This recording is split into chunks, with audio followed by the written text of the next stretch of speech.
मैं और वो यूनिवर्सिटी में एक ही क्लास में पढ़ते थे। सब ये समझते थे कि हम दोनों रिलेशनशिप में हैं, जबकि ऐसा नहीं था। हम बस एक अच्छे दोस्त थे और यूनिवर्सिटी के 4 साल कैसे गुजर गए पता ही नहीं चला। यूनिवर्सिटी के बाद हमारी फोन पर बात होती रहती थी। वो लड़की इतनी अच्छी थी कि मुझे उससे मोहब्बत हो गई। तो मैंने एक दिन उससे पूछ लिया कि क्या वो मुझसे शादी करेगी। पहले तो वो चुप रही, फिर कुछ देर बाद वो कहने लगी कि मैं बहुत छोटी थी जब मेरे माँ बाप इस दुनिया से चले गए थे। मेरे चचा और चची ने मुझे पाला है। मेरी शादी उन्होंने अपने बेटे से तय की हुई है। आप बहुत अच्छे इंसान हैं, लेकिन मैं आपसे शादी नहीं कर सकती। आपकी किस्मत में मुझसे अच्छी लड़की होगी। और मैं उसकी मजबूरी से समझ चुका था कि इसी वजह से मैंने उससे इस टॉपिक पे दोबारा बात नहीं की। फिर कुछ ही अरसे के बाद उसकी शादी हो गई। शादी के बाद उसने मुझसे कभी राब्ता नहीं किया।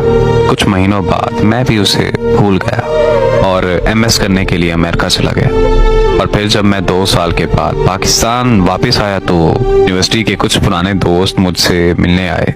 उन्होंने मुझसे महविश का जिक्र किया तो फिर उससे मिलने की चाहत होने लगी। मैं महविश के चचा के घर चला गया जहां वो रहा करती थी। वहां जाकर मुझे पता चला कि 1 साल बाद उसकी तलाक हो गई थी और वो तलाक के बाद कहाँ गई, कैसे गई, किसी को कुछ पता नहीं। ये सुनकर मुझे बहुत ज्यादा तकलीफ हुई और मैंने उसे ढूंढने का फैसला किया। उसके सारे दोस्तों से, सारे रिश्तेदारों से मैंने पूछा कि वो कहाँ जा सकती है, लेकिन किसी को कुछ पता नहीं था। ढूंढते ढूंढते 6 महीने गुजर गए, लेकिन उसका कोई सुराग नहीं मिला। एक दिन मैं दोपहर को सो रहा था और मैंने ख्वाब देखा कि दाता दरबार की सीढ़ियों में बैठी रो रही है। मैं ख्वाब से जागते ही दाता दरबार की तरफ निकल पड़ा। वहां पहुंचकर उसे इधर उधर तलाश किया, लेकिन वो नहीं मिली। फिर मेरी वहां मुलाकात एक दरवेश से हुई। मैंने उस दरवेश को सारी बात बताई तो उसने कहा कि क्या तुम महविश को ढूंढ रहे हो और क्या तुम्हारा नाम हमजा है। मैं उस दरवेश की बात सुनकर बहुत ज्यादा हैरान हो गया, क्योंकि मैंने उसे अपना और महविश का नाम नहीं बताया था। उस दरवेश ने बताया कि महविश यहाँ रोज आती थी और घंटों दरबार की सीढ़ियों में बैठी रोती रहती थी।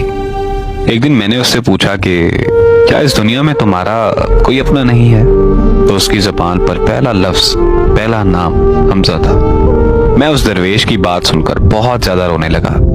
फिर मैंने उस दरवेश से पूछा कि बाबा जी क्या आपको उसका पता है। तो बाबा जी ने कहा कि हाँ मुझे पता है, चलो तुम्हें ले चलो। बाबा जी मुझे कब्रिस्तान, एक कब्र पर ले गए और उस कब्र पर महविश का नाम देखकर मेरी रूह कांप गई। महविश का ऐसे दुनिया से चले जाना मेरी दुनिया का सबसे बड़ा रोग है। मेरी दुआ है कि अल्लाह पाक महविश को करवट करवट जन्नत नसीब करे। आमीन।